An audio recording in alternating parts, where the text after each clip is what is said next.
এক আল্লাহর বান্দা নিয়ত কইরা বিয়া করলো, মাইয়া পাইছে ভালো বাবার সন্তান। ঘরে আসার পর 1 বছর 2 বছর দুইটা কন্যার মালিক হয়ে গেল। আবার কন্যা, আবার কন্যা, এভাবে কন্যা। ওই লোকটা চায় একটা ছেলে, 2টা ছেলে। আমার ঐতিহ্য ধরে রাখবে কে?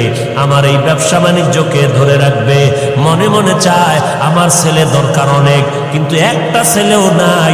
আল্লাহর মর্জি, আল্লাহ কন্যা দেয় 1 2 3 4। এভাবে হতে হতে 6টা কন্যা সন্তানের বাবা হয়ে গেল এই বান্দা। এবার মাথা পুরা গরম।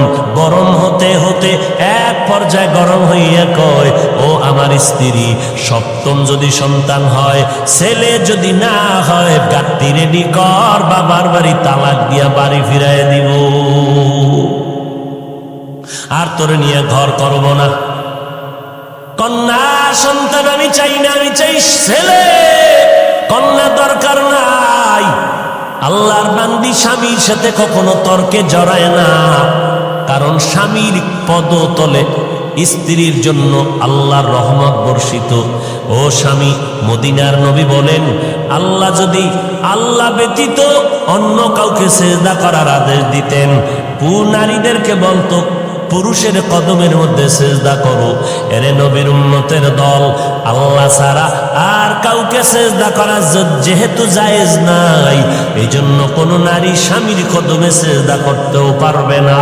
আল্লাহর বান্দা আল্লাহর কাছে বারবার ছেলে চায়, স্ত্রীর সাথে রাগ করে।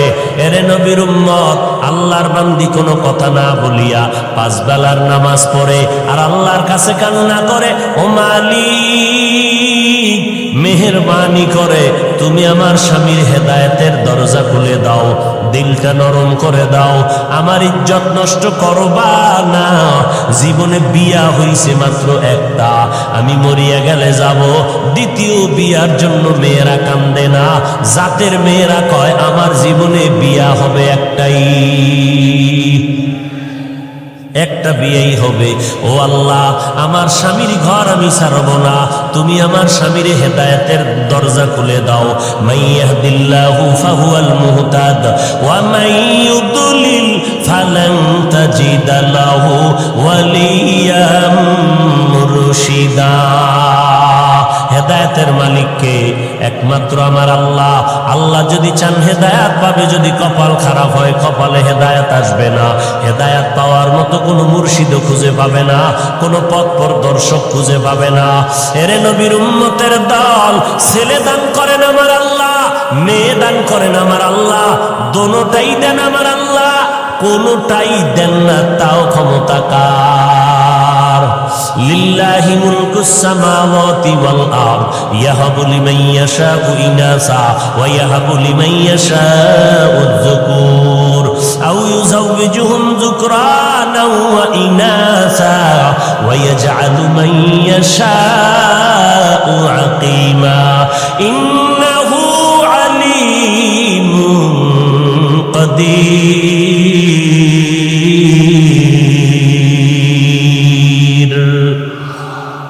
ছেলে দেওয়ার মালিক কোনো ফিসাব যদি দিতে পারতো, কোনো তাবিজ যদি ছেলে মেয়ে দিতে পারতো, তাহলে এই দেশে নিঃসন্তান কোনো মা থাকতো নি।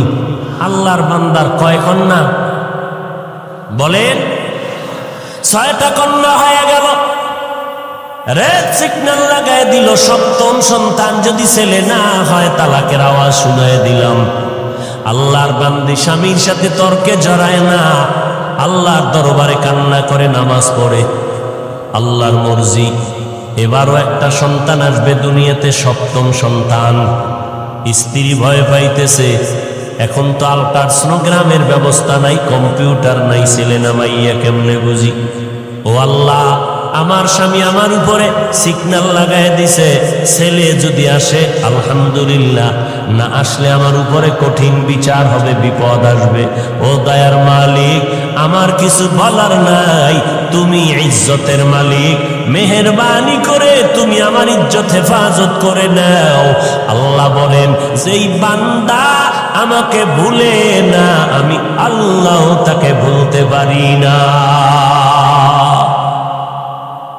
আমরাও আল্লাহরে ভুলে গেছি, আল্লাহ আমাদের উপর বিপদ চাপায় দিছে।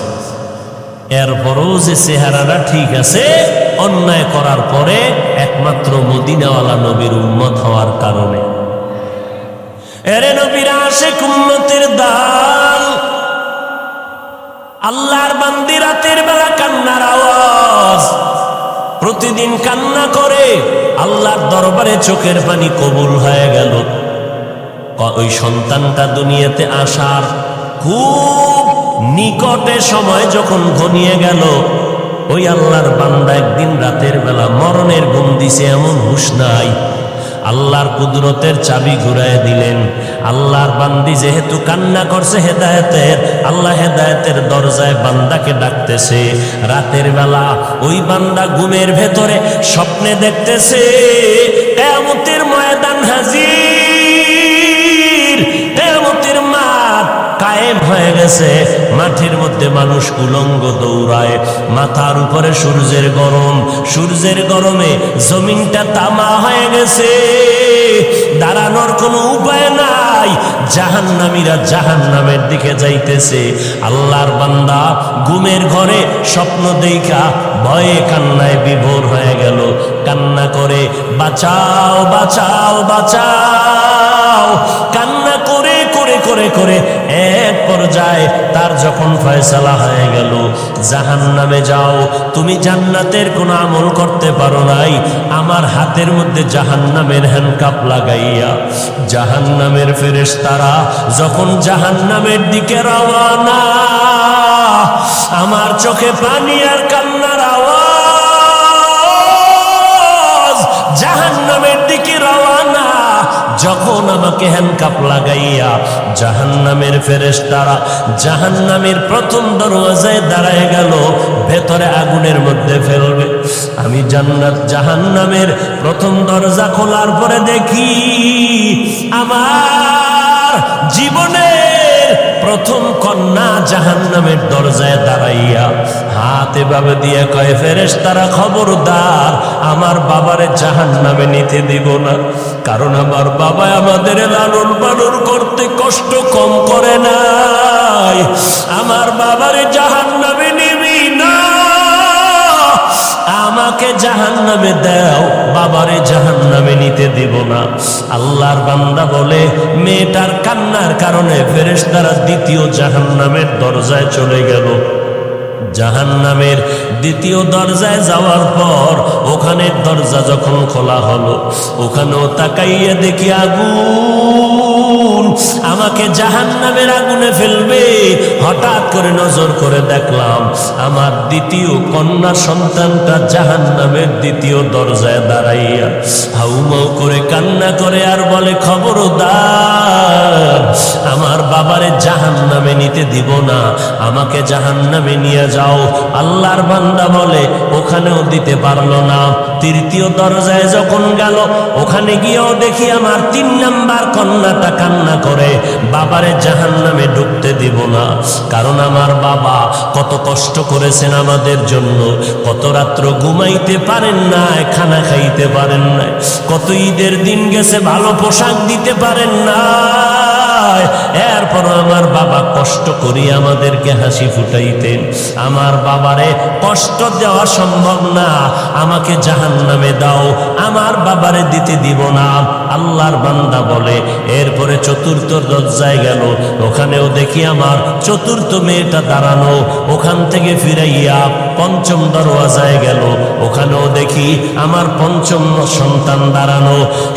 ষষ্ঠ দরওয়াজায় যখন না হয়, ওখানে দেখি আমার ষষ্ঠ মেয়েটা দাঁড়ানো, মেয়েটা কান্না করে, আমার বাবারে জাহান্নামে নিতে দিব না, আমিও কাঁদতেছি, আমার কন্যা কাঁদতেছে, এই খবরগুলো হইতেছে আমার ঘুমের ভেতরে, কান্নার ভেতরে চোখের কোঠায় পানি, এমন অবস্থায় আমার ঘুম ভেঙ্গে গেল। আমি দেখতেছি সজাগ হইয়া অন্ধকার ঘর, আমার গাল বেয়ে বেয়ে চোখের পানিগুলো পড়তেছে। এবার আমি ডানে বামে তালাশ করলাম আমার বিবিরে আমি বিছানায় দেখতেছি না, আমার কান্না বন্ধ নাই, আমার শরীরটা কাঁপতেছে, ভয় কি দেখেছি, দুনিয়ার গরম সহ্য করতে পারি না, জাহান্নামের আগুন কেমনে সহ্য করব, আর আমার কান্না বন্ধ হয় না। আমি কাঁপতে কাঁপতে আমার বিবিরে তালাশ করতেছি, আমার বিবিরে পাইলাম না, বিছানায় কই গেল দেখি না।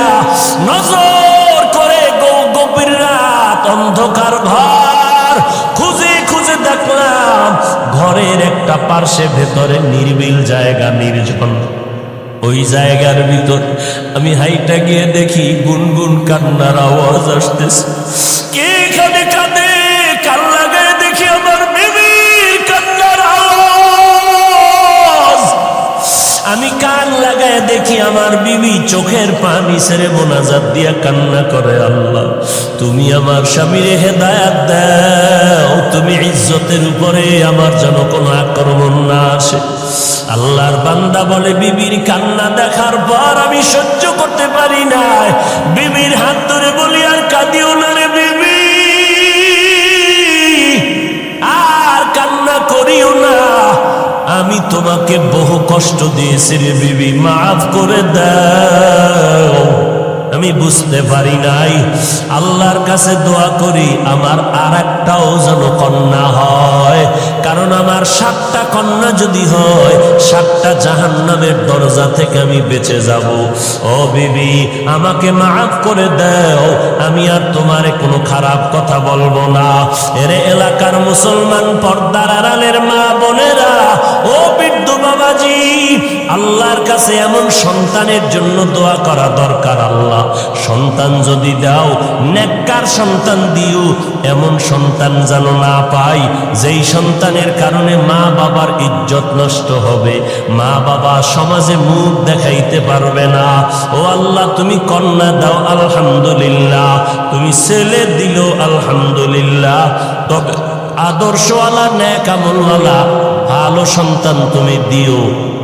যেই সন্তান কন্ট্রোলে আসবে না, ওই সন্তান আমরা চাই না। উসদুনে হান্নানা আজ হাজরে রসুল, নালামি জাদ হাম চুয়ার বাবুল।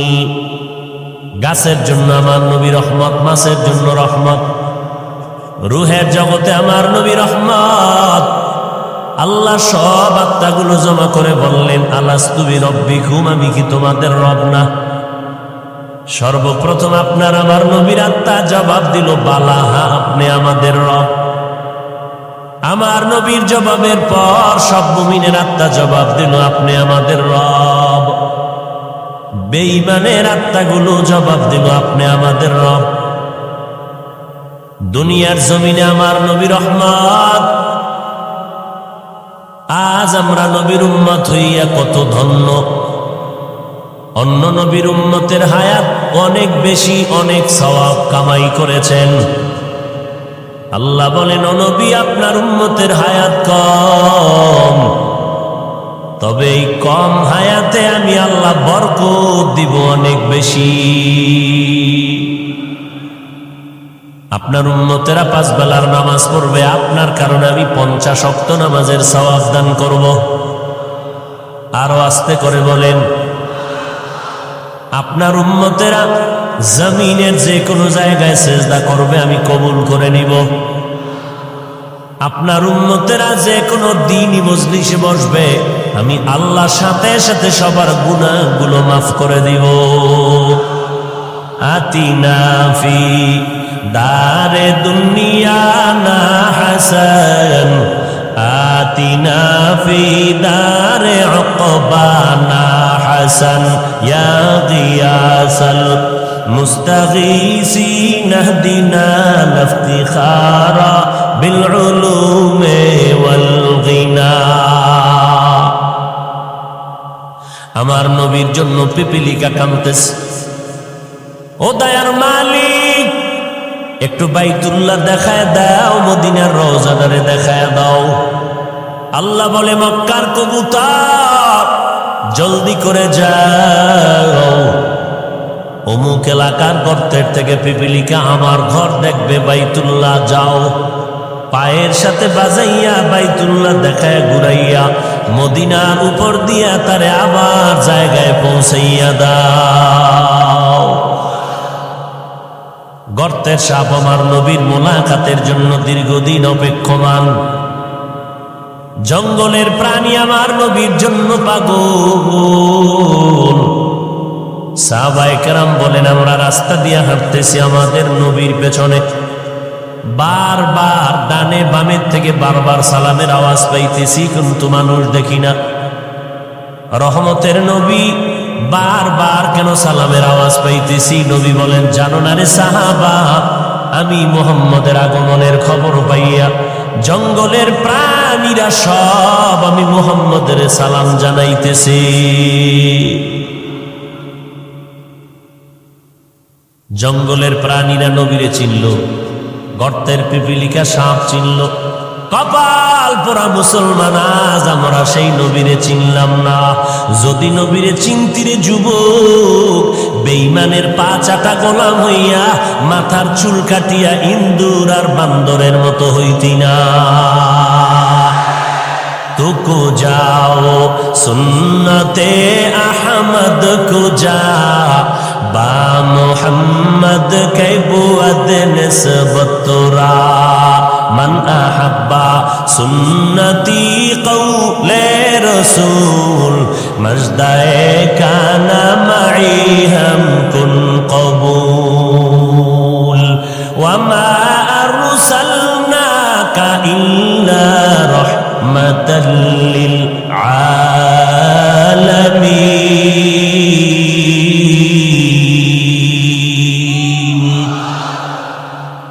আমার নবী জগৎ সমূহের জন্য রহমত, বেঈমানের জন্য নবী রহমত, মুমিনের জন্য আমার নবী রহমত। পুরুষের জন্য যেমন রহমত, নারীদের জন্য আমার নবী রহমত। আমার নবীকে আল্লাহ বলেন, অন্য নবীর উম্মতেরা মারাত্মক অন্যায় করে করে সীমাটা লঙ্ঘন হলে আমি চেহারাটা পাল্টায় দিতাম, আপনার উম্মতের চেহারাটা পাল্টাবো না, কারণ এরা আমি আল্লাহর মোহাব্বতের নবীর উম্মত, কারণ আমি আপনারে অনেক ভালোবাসি। বলে কেমন? ঈসা নবী আমার আশেক, মুসা নবী আমি আল্লাহর আশেক, ইব্রাহিম নবী আমার আশেক, ইসমাইল নবী আমার আশেক, কিন্তু আমি আল্লাহ হলাম আপনি মুহাম্মদের আশেক। আমার আল্লাহ আমার নবীর আশেক। আমার নবী রাস্তা দিয়ে হাঁটেন, মেঘের খণ্ড ছায়া দেয়, সূর্যের গরম যেন নবীর শরীরে কষ্ট না দেয়। আমার নবীর ঘাম থেকে আম্মা জান আয়েশা বলেন মেশকের ঘেরান পাওয়া যায়। আমরা নবীর ঘামগুলো বোতলের মধ্যে ভরে ভরে রেখে দিতাম। বড় বড় অনুষ্ঠানে আমরা নবীর সে ঘাম আতর হিসাবে ব্যবহার করতাম।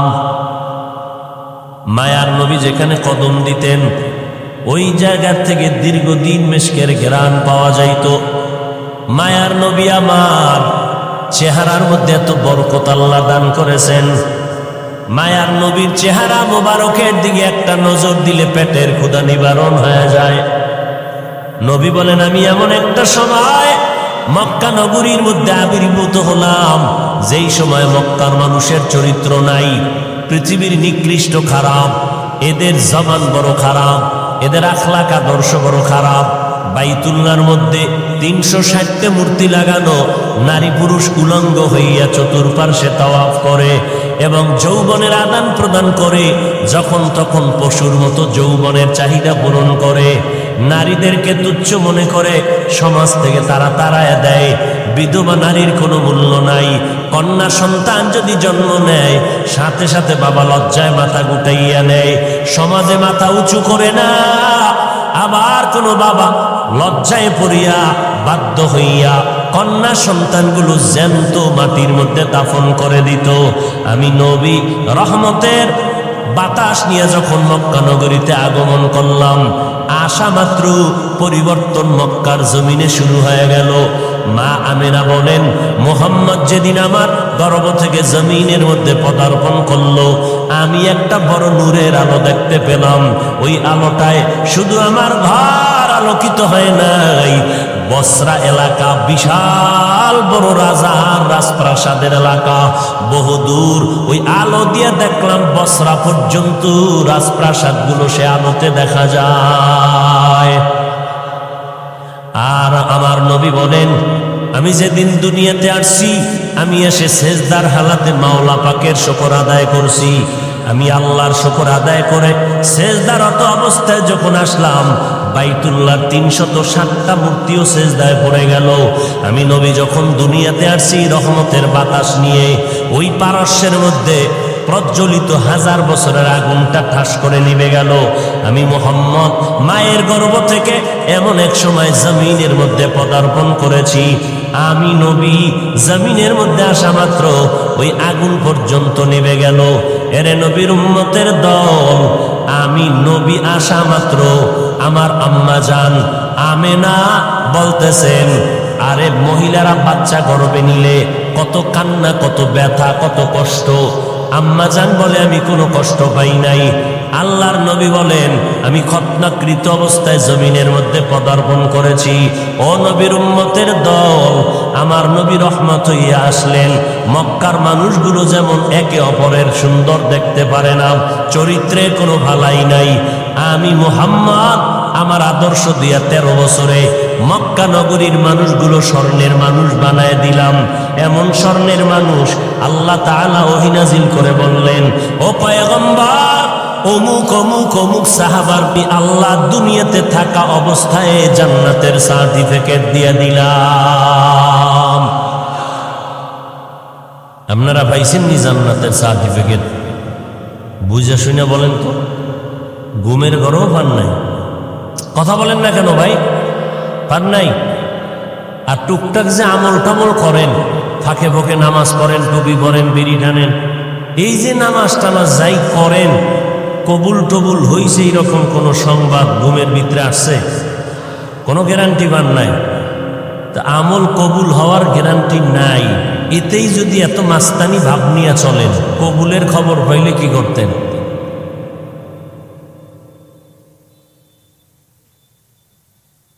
হায় হায় হায়, আল্লাহ হেদায়াত দান করেন।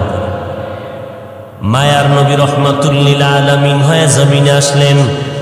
আল্লাহ তাআলা বলেন, আমি হলাম জগৎ সমূহের জন্য রব। আলহামদুলিল্লাহি রাব্বিল আলামিন, আমি হলাম জগৎ সমূহের জন্য রব। আর আমার মুহাম্মদ জগৎ সমূহের জন্য হলেন রহমত। আমি হলাম রব্বুল আলামিন, আমার বন্ধুটাকে বানায় দিলাম রহমাতুল লিল আলামিন। মায়ার নবী বলেন, আরবের মানুষগুলো কন্যাদেরকে তুচ্ছ মনে করে তাড়ায় দেয়, আল্লাহ তাআলা আমার দ্বারা নারীদের ইজ্জত প্রতিষ্ঠিত করে দিলেন স্থায়ীভাবে। আমার বয়স যখন 25 বছর হয়, 40 বছরের একজন বিধবা নারী খাদিজা রাদিয়াল্লাহু আনহা, 2 জন স্বামী বিদায়ের পর আমি মুহাম্মদ তৃতীয় স্বামী হিসাবে তার ঘরে চলে গেলাম। আরবের মানুষগুলো সমালোচনায় ভরপুর হয়ে গেল, মুহাম্মদ নবী দাবি করে আবার বিধবারে বিয়ে করলো কেন?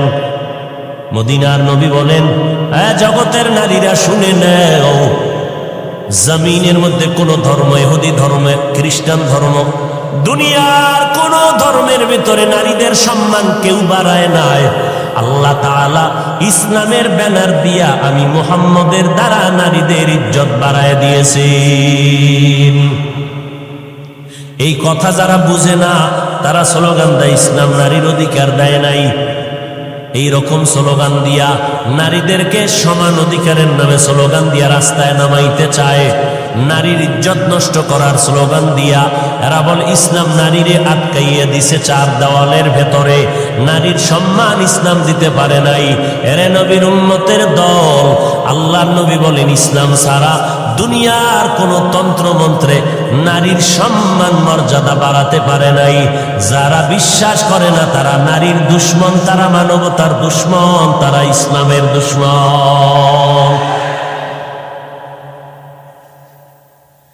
কন্যা সন্তানদের তারা অবহেলা করে, কন্যা সমাজের বোঝা। মদিনার নবী বলেন, ও দুনিয়ার মানুষ, একটা কন্যার যদি বাবা হও তুমি অন্তরে খুশি হও, তুমি একটা জান্নাতের মালিক হয়ে গেছো। দুইটা কন্যার যদি বাবা হতে পারো তুমি দুইটা কন্যা পাইয়া দুই জান্নাতের মালিক। তিনটা কন্যা যদি পাও তুমি তিনটা জান্নাতের মালিক। চার কন্যা পেলে তুমি চারটা জান্নাতের মালিক। এরে নবীর উম্মতের দল, বর্তমান দুনিয়াতে এমন কিছু দুশ্মন আছে, মাওলার কাছে ছেলে হইলে খুশি, মাইয়া হইলে বড় বেজার। আসেনি? মাইয়া হইলে বেজার যদি হও তো তুই মাইয়া বিয়া করলি কে? ও নিমক হারাম রসুলের দুশ্মন। কন্যা সন্তান হলে কষ্ট পায়, ছেলে হলে খুশি কেন? যৌতুকের নামে পচা পায়খানা খাওয়া যাবে মজা করে, কি ঠিক না? কুকুরকে বিরিয়ানি পোলাও যদি দাও কলিজা ঠান্ডা হবে না যতক্ষণ না পাক না দিবা। এই সমাজের মানুষের যতই বয়ান দেই না কেন, এরপরেও তাদের হারাম খাইতেই হবে, না খাইলে কলিজা ঠান্ডা হবে না। ছেলেটা হইলে খুশি, এই ছেলেরে যৌতুক নিয়ে বিয়া করাবো। যেই মাইয়া আমার ছেলেরে দিবি আগে কন্টাক্ট করে বিদেশ নিবি নি, ভিসাটা দিতে পারবি নি, তাহলে আমার মাই তোমার মেয়েটা নিব। তোমার ছেলে ভিসা দিল, ভিসা পাইয়া বউ ফালাইয়া এবার আবার বিদেশ চলে গেল। বলো তোমার বউরে কার কাছে পাহারা দিলে? আমার ছোট ভাই আছে না, আমার ছোট ভাই পাহারা দিবে। ঘরের মধ্যে সমাজের ভেতরে জেনার আড্ডাখানা বানায় দিলারে ভাই। নারীর উপরে জুলুম করলা যৌতুক নিয়া। 250 গ্রাম বাথরুমে 2 কাপ পায়খানা খাইলে এই পরিমাণ আল্লাহ বেজার হবে না? যৌতুকের নামে পচা পায়খানা খাইলে যেই পরিমাণ আমার আল্লাহ বেজার। কারণ পায়খানা খাইয়া হালাল সাবান দিয়া কুলি করবি, মুখের গন্ধ চলে যাবে। কিন্তু যৌতুক খাইয়া শ্বশুরের কাদাইলি, শাশুড়ির চোখের পানি ফালাইলি, বউটার উপরে জুলুম করলি। খোদার কসম একবার, আল্লাহর কসম 2 বার, আল্লাহর কসম 3 বার, যৌতুক নিয়ে যারা বিয়ে করবি তোদের মরণ পর্যন্ত সংসারে কোনোদিন শান্তি হবে না। শান্তি দেওয়ার মালিক তোমার আব্বা। কে? আল্লাহ শান্তি দিবে আল্লাহর সাথে গাদ্দারি করলে। हकीकत से तो दुनिया बेखबर है, दुनिया की नुमाइश पर नजर है। नमी गुयाम के आज दुनिया जुदा बाश, महरकारे के बाशी बा खुदा बाश। আল্লাহ 2টা হাত দিছে, এটা রশি দিয়া বাইন্দা রাখার লাগি। 2 হাত দিয়া কামাই করবি, বিয়ার আগে বলবি আমি নিজের পায়ে দাঁড়ায় গেছি, শ্বশুরের গোষ্ঠী আয় বিয়ে যে করব সেও আমারটা খাবি, তোর মায়েরে খাওয়াবো, শ্বশুর বাড়ির বাবারে খাওয়াবো, 14 গোষ্ঠীরই খাওয়াইয়া রাখবো। কোনোদিন খোটা যেন দিতে না পারো, তোর বাড়ির থেকে খেয়েছি, তোর বাড়ির খাট লাগবে না, আলমিরা লাগবে না, আমি টাকা দিয়া খাট আলমারি চেয়ার সোফা কিনে ফেলবো। তোর বিয়ে করার সময় তোর বাবায় যদি স্বর্ণের অলংকারও দিতে না পারে, লাগবে না, আমি নিজে তোর চেইনের ব্যবস্থা করে দিব, স্বর্ণের ব্যবস্থা করে দিব। আমি যদি তোরে লালন পালনের জিম্মেদারি নিতে নাই পারি তো বিয়ে করার কোনো সার্থকতা নাই। অতএব আমি একজন পুরুষ, পুরুষ না, আমি মদিনাওয়ালা নবীর একজন উম্মত। অতএব আমি হারাম কখনো খাবো না, প্রয়োজনে মরিয়া যাব, না হয় আল্লাহকে রাজি করে চলবো। আপনাদের এলাকায় গজব আসেনি? হ্যাঁ বলেন তো, এই হারাম খাইয়া শান্তিতে আছে কারা? ওর ঘরের সন্তান সব কুতুবুল আলম। হ্যাঁ, নাই নাই নাই নাই। আল্লাহ হেদায়াত দান করুন। আরো জোরে বলেন, ওয়ামা আরসালনাকা ইল্লা রাহমাতাল লিল আলামিন। কেমন মায়ার নবী, নারীর জন্য রহমত। আম্মাজান খাদিজাকে বিয়া করিয়া রহমত বর্ষণ করে দিলেন। ও দুনিয়ার মানুষ, বিধবা নারীর এত সম্মান। আমি মুহাম্মদ এই খাদিজার গর্ভ থেকে সন্তান পেয়েছি। আমি মুহাম্মদও কোনো ছেলে নাই, আমিও 4 কন্যার বাবা। কন্যা হইলে খুশি না বেজার? বাবা খুশি হইও, মনে মনে চাইছিল আল্লাহ একটা ছেলে দিও। মাইজবান্ডারে গেলাম, ওই শাহজালালের মাজারে গেলাম, কত মান্নত করলাম ছেলের জন্য, কত তাবিজ লাগাইলাম, কত পানি ভরা লাগাইলাম, এরপরও ছেলে দিলেন। আরে আল্লাহ, সব আমার কন্যা দিলা কেন? আমার বুঝি বিপদ ঘনায় আসতেছে। আল্লাহর কসম করে বলি রে বাবা, ছেলে হইয়া তোমার হয়তো বা ক্ষতির কারণ হয়ে যেত। কারণ কয়েকদিন আগে তুমি দেখো নাই, মিডিয়ার মধ্যে দেখছো, বাড্ডা থানা, ঢাকার জমিনে বাড্ডা থানায় দুইটা বড় বড় সন্তান রেখে বাবায় কোটি সম্পদ রেখে মরে গেল। ওই সন্তানেরা বাবার লাশটা ফালাইয়া বাবার সম্পদ ভাগ বটোয়ারা নিয়ে ঝগড়ায় লিপ্ত হয়ে গেল। সারা দিন রাত চলে গেল, বাবার লাশটা দাফন করার সময় পায় নাই। ও মোমেন শাহী এলাকার মানুষেরা, শেরপুরের মানুষ, তারাকান্দার মানুষ, ভালো করে শুনিয়া নাও, এমন কুলাঙ্গার সন্তান জন্ম দিয়ে কোনো লাভ নাই। এমন কুলাঙ্গারের বাবা দাবি করে কোনো লাভ হবে না। যেই সন্তানের দ্বারা তোমার ইজ্জত থাকবে না, ওই সন্তান দিয়ে লাভ কি? জেলখানায় যাবা? এরে যুবক, আল্লাহর কাছে শক্তি আছে, শক্তিটারে গনিমত মনে কর। কোনদিন এই দুই হাত দিয়া কোনো মানুষের থেকে ভিক্ষা নিব না, নিজে কামাই করব, কোনদিন কারো থেকে ভিক্ষা নিব না। শ্বশুর বাড়ির তো পরের কথা, আল্লাহর দেওয়া হালাল রিজিক নিয়ে জীবন চালাবো, দুই হাত দিয়ে কষ্ট করে ঘাম দিয়ে কামাই করব। অল্প খেয়ে থাকবো, বরকত হবে, দুনিয়াতেও বাদশার হালাতে স্বাধীনভাবে চলবো। পরকাল জীবনে আমি হাসতে হাসতে আল্লাহর জান্নাতে চলে যাব। এরে নবীর আশিক, তোমার ছেলে না হইয়া যদি দেখো আল্লাহ কন্যা সন্তান দান করেছেন, আল্লাহর মর্জি, আল্লাহর উপরে সেজদা করে শুকর আদায় করো রে বাবা। ছেলের দ্বারা যে উপকার না হইতো, আমার মাওলা তোমার কন্যার দ্বারা তার থেকে বেশি উপকার করবে। এই বাবারা, তোমাকে লাজ লজ্জা কবে হবে জানি না, একটু চিন্তা করিও। আজকে তোমার ঘরে একটা মেয়ে, 5টা ছেলে, বাবার জন্য কলিজা দিয়া মোহাব্বত কে করে বলেন তো?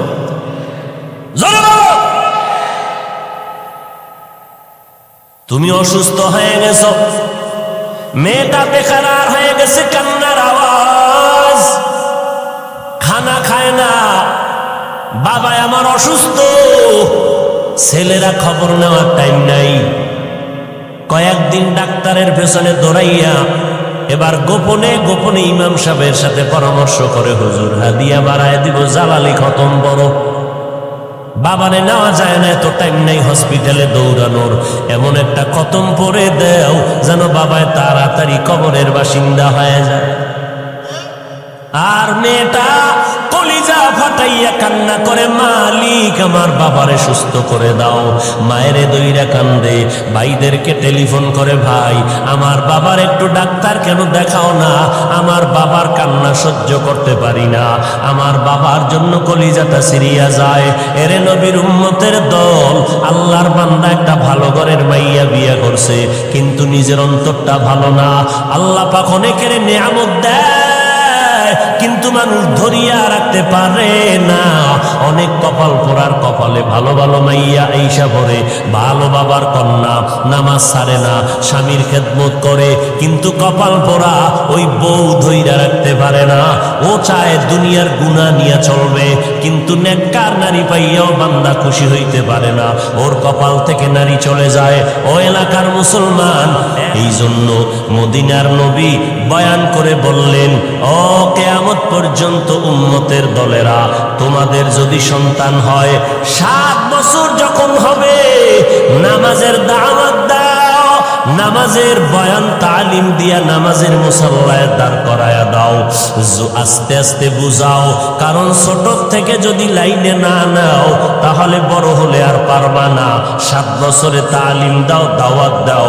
যখন সন্তানের বয়স 10 বছরে চলে যাবে, তখন তুমি শাসন করিয়া লাগলেও নামাজের মুসাল্লায় দাঁড় করাও। ও আল্লাহর বান্দারা, এই জন্য অনেক বাবারা রিক্সা চালাইয়া খায়, সন্তানটারে 5, 6, 7 বছরে মাদ্রাসায় দিয়ে দিছে। হুজুরেরা কষ্ট করিয়া ছাত্রটারে লেখাপড়া শিখায়, কোরআন পড়ায়, হেফজখানায় পড়ায়। এখন যদি কোনো মাওলানা, কোনো আলেম বলে হেফজখানায় সন্তান দিলে প্রতিবন্ধী হয়ে যাবে, এই সন্তান দিয়া লাভ নাই। বুঝে নাও ওই আলেমের অন্তর বড় খারাপ। এরে নবীর উম্মতের দল, হেফজখানার সন্তান, আমাদের মাদ্রাসা নুরানি মক্তবের সন্তানেরা ছোটবেলা থেকে আদব শিক্ষা আসছি, নুরানি মাদ্রাসায় পড়লাম, পাগড়ি বান্ধার অভ্যাস ছোটবেলা থেকে করছি বিদায় এখনো পাগড়ি বান্ধি। ওই সময় তাহাজ্জুদের অভ্যাস ওস্তাদেরা গড়ায় দিছেন, এখনো তাহাজ্জুদ পড়ি। কারণ ছোট থেকে যদি গড়িয়া না আসতাম এখন আর গড়ার কোনো সময় হতো না। এই জন্য অনেক বাবাদের দেখবেন হুজুরদের কাছে আইসা কান্না করে দোয়া চায়, হুজুর একটু দোয়া করেন, ছেলেটারে আর কন্ট্রোলে রাখতে পারি না। বয়স কত বলে 15 বছর, 18 বছর, 20 বছর, সন্তানটারে কন্ট্রোল করতে পারি না। মোবাইল নিয়ে দৌড়ায় যায়, পকেটের থেকে টাকা নেয়, নামাজ রোজার ভালাই নাই, মায়ের সাথে খারাপ আচরণ, বাবার সাথে খারাপ আচরণ, এলাকার মুরব্বীদের সাথে খারাপ আচরণ করে। হুজুর এখন কি করি? মদিনার নবী কয় কি করলে হবে না, কোনো তাবিজ লাগাইলে হবে না। মদিনার নবী 1500 বছর আগে যেই তাবিজ লাগায় দিলেন, ওই তাবিজ ব্যবহার করো। 7 বছরে দাওয়াত দাও, 10 বছরে শাসন করা লাগলে করো, তারপরেও সন্তানের ছাড়িয়া দিও না। সময় হারাইয়া গেলে কানলেও কোনো লাভ হবে না। এরে নবীর উম্মতের দল, আমরা মাদ্রাসায় পড়েছি। ও যুবক, মনে মনে ভাবতেছ আজকে হুজুরদের কথা মতো যদি চলি, নবীর তরিকায় চলি, স্বাধীনতা থাকবে না, লেখাপড়ার স্বাধীনতা থাকবে না। ও নবীর আশেকের দল, আজকে আমিও যদি তোমার মতো চিন্তা করিয়া প্যান্ট শার্টটাই লাগাইয়া রাস্তায় চলতাম, কেউ আমারে বাধা দিত না। টুপিটা মাথায় দিলে মাথা গরম লাগে, কম বুঝি না, এরপরও কেন টুপি ফালাই না? দাড়িটা লম্বা করার কারণে যৌবনের ভাব চলে যায়, এরপরও কেন দাড়ি ফালাই না? লম্বা জামা পরার কারণে শরীর গরম লাগে, তারপরও কেন ফালাই না? কওমি মাদ্রাসায় লেখাপড়া করেছি, যেখানে পড়লে কোনো চাকরি নাই, এরপরও কেন এই রাস্তা ছাড়ি না? তাবলিগের পথ কেন ছাড়ি না? দাওবন্দীদের পথটা কেন ছাড়ি না? এরে নবীর উম্মতের দল, চিন্তা ভাবনা করে দেখলাম আল্লাহর কোরআন সত্য, নবীর কথা সত্য। আরো দেখলাম কি জানো, নবীর তরিকা মতো চলতে গেলে যারা কয় স্বাধীনতা থাকে না, আমরা দেখলাম আমাদের স্বাধীনতা তো নষ্ট হয় নাই। নবীর তরিকা ছাড়া যারা, এরাও যেমন 3 বেলা খায়, আমরা নবীর তরিকাওয়ালারাও তো 3 বেলা খাই, আরো ভালো খাই, বেশি খাই। নবীর তরিকা যারা বাদ দিল, এরাও যেমন ব্যবসা চাকরি করে, আমরাও তো ব্যবসা চাকরি করার সুযোগ আছে। ও আল্লাহর বান্দা, যারা স্কুল কলেজে পড়তেছি, এরাও লেখাপড়ার স্বাধীনতা নিয়া, আমরাও তো স্বাধীনভাবে চলি। ওই যারা নবীর তরিকা মানে না, দেশ বিদেশ সফর করি, তো আমাদের তো সম্মানও কমে নাই, স্বাধীনতাও নষ্ট হয় নাই। আর পরকালের চিন্তা করে দেখলাম আজকে আমি চেয়ারে বসিয়া বয়ান করি, এই ময়দানে হাজার লাখো মানুষ, এই মানুষগুলো বয়ান শুনতেছে। আজ আমি বক্তা, আপনারা সবাই শ্রোতা, আমার কত দাম। কিন্তু চিন্তা ভাবনা করে দেখলাম যেদিন সাদা কাপনের প্যাকেট রেডি হয়ে যাবে, আজরাইল আইসা বাঁশিতে সিগন্যাল দিয়ে আমার প্রাণ নিয়ে যাবে, ওই সাদা কাপনে যেদিন ঢুকবো, ওই দিন দেখা যাবে কেউ আমার পাশে নাই। আমার আত্মীয়, আমার রক্তের লোকেরা আমার গেঞ্জিটার বেলেট দিয়ে কেটে রেখে দিবে। 3টা সাদা কাপনের প্যাকেট বানাইয়া ওই মাটির গর্ভে কবরে রাখিয়া সবাই চলে যাবে। ওখানে আমার এত ভক্তবৃন্দ কেউ যাবে না, ওই কবরে কেউ আমার সঙ্গে থাকবে না, ওই কবরে একটা বাতিও কেউ দিবে না, টেলিফোনের ব্যবস্থাও হবে না। ওই কবরে যাওয়ার পরে মদিনার নবী বলেন, তুমি পীর নাকি মুরিদ, তুমি ধনী না গরিব, আলেম না মূর্খ? ফেরেশতারা জানতে চাইবে না। ফেরেশতাদের প্রশ্ন হবে তিনটা, রবের পরিচয় দাও, ধর্মের পরিচয় দাও, রাহমাতুল লিল আলামিনের পরিচয় দাও। নবী বলেন যারা জবাব দিতে পারবে তাদের কবর হবে রওজাতুম মির রিয়াজিল জান্নাহ। যারা দিতে পারবে না তাদের কবর হবে হুফরাতুম মিন হুফারিন নার। ওই অন্ধকার কবরে দুনিয়ার থেকে যারা রবের গোলাম হয়ে যাবে তারা জবাব দিয়ে দিবে রব্বি আল্লাহ। যারা ইসলাম মেনে চলবে কবরে গিয়ে জবাব দিবে দীনি আল ইসলাম। যারা নবীর সুন্নতের আমল করে যাবে, নবীকে দেখা মাত্র চিনে ফেলবে, সাথে সাথে আমার আল্লাহ গাইবী আওয়াজ দিয়ে বলবেন, ফেরেশতা 3.5 হাত কবর বড় একটা বালাখানা বানাও, জান্নাতের সাথে রাস্তা খুলে দাও, আমার বান্দা এখন জান্নাতের বিছানার মধ্যে আরামে ঘুমাবে। নবী বলেন যারা রবের পরিচয়ের জবাব দিতে পারবে না, ধর্মের ব্যাপারে জবাব দিতে পারবে না, নবীর সুন্নতের আমল করে না, এত জবাব দিতে পারবে না। নবী বলেন আল্লাহর ফেরেশতা যখন প্রশ্ন করবে তখন গুনাহগার বেনামাজিরা বলবে হা হা লা আদরি, আমি কিছুই জানি না, কিছুই জানি না। আল্লাহর নবী বলেন সাথে সাথে আমার আল্লাহ ডাইরেক্ট আওয়াজ দিয়া বলবেন কবরের ফেরেশতা, এই নাফরমানের আর সময় দিও না, আমি দুনিয়াতে কম সুযোগ দেই নাই, আমার দেওয়া পানি, বাতাস, সূর্যের আলো, চাঁদের আলো, নদীর মাছ, গাছের ফল, জমিনের ফসল খাইয়া এত বড় গাদ্দার আর নিমক হারাম একবারও আলহামদুলিল্লাহ বলে নাই। ওলামায়ে কেরামগণ পায়ে হাত ধরে ধরে নামাজের দাওয়াত দিত, এক বেলার নামাজও পড়ে নাই। এখন আর দেরি না করে কবরের মধ্যে জাহান্নামের বিছানাটা দিয়া দাও, জাহান্নামের সাথে রাস্তা বানায় দাও। একটা না দুইটা না, কবরে 99টা সাপ। আল্লাহর নবী বলেন আমার আল্লাহ কুদরতের আওয়াজ দিয়া বলবেন, ওরে কবরের মাটি, ওই গুনাহগারের দুই পার্শ্ব থেকে জোরে জোরে চাপ দাও। কবরের মাটি এত জোরে চাপ দিবে, চাপের কারণে পাজরের হাড়গুলো চুরমার হয়ে যাবে রে বাবা। এরে যুবক, একটা মশার কামড় সইতে পারো না, একটা বেতের বাড়ি সইতে পারো না, সূর্যের গরম সহ্য করতে পারো না রে বাবা। গুনাহ নিয়ে কবরে গেলে ওই কবরে মাটির চাপ কেমন করে সহ্য করবা, জাহান্নামের আগুনের গরম কেমনে সহ্য করবা। আমার আল্লাহ তওবার দরজা দিয়ে ডাকে, ও গোলামেরা তওবা কর। জীবনে যদি চোখের পানি ছেড়ে তওবা করতে পারো, আমি আল্লাহ তোমারে মাফ করে দিব। এ যুবক ভাইয়েরা, আমার পর্দার আড়ালের মা বোনেরা, বৃদ্ধ বাবাজিরা, আমার মাওলাকে মনে মনে ডাকিয়া বলো, হে মালিক, এই ময়দানে আমার মতো গুনাহগার কেউ নাই। গুনার কারণে আমার হাত না পাক, আমার চোখ না পাক, আমার জিহ্বা না পাক, আমার অন্তর না পাক। আমার গুনার খবর আমার মা বাবা, ভাই বোন, পরিবারের কেউ জানে না। জানলে কেউ আমারে সম্মানের নজরে দেখতো না। ও মালিক, আপনি গুনার খবর জানার পর রাগ করিয়া পানিও বন্ধ করেন নাই, বাতাস বন্ধ করেন নাই, খানাও বন্ধ করেন নাই। ও আল্লাহ, আজকে তওবার নিয়ত করেছি, জীবনে কত নামাজ বাদ দিলাম। ও যুবকেরা, তোমার আমার মতো যুবক স্কুল কলেজে পড়ে রে, আবার পুলিশ বিডিআরের চাকরি করে, নামাজ ছাড়ে না, ড্রাইভারি করে, কৃষি কাজ করে, নামাজ ছাড়ে না। বলো তুমি কেন নামাজ পড়তে পারবা না? আল্লাহর কাছে তৌফিক চাও। ও আল্লাহ, আজকে থেকে তওবার নিয়ত করলাম, নামাজ বাদ দিব না, মা বাবার দোয়া নিয়ে চলবো, কষ্ট দিব না, ওলামায়ে কেরামের বিরোধিতা করে গুনাহগার হব না, আহলে হক ওলামাদের পরামর্শ নিয়ে চলবো, দেশ ও জাতির বিরুদ্ধে কোনো ষড়যন্ত্রে লিপ্ত হব না। ও দয়ার মাওলা, তুমি আমার তওবা কবুল করে নাও, তওবার উপরে চলার তৌফিক দান করো। তুমি যদি তৌফিক না দাও, আমি সঠিকভাবে টিকে থাকতে পারবো না, শয়তানের ধোঁকায় আমি পিছলে পড়ে যাব।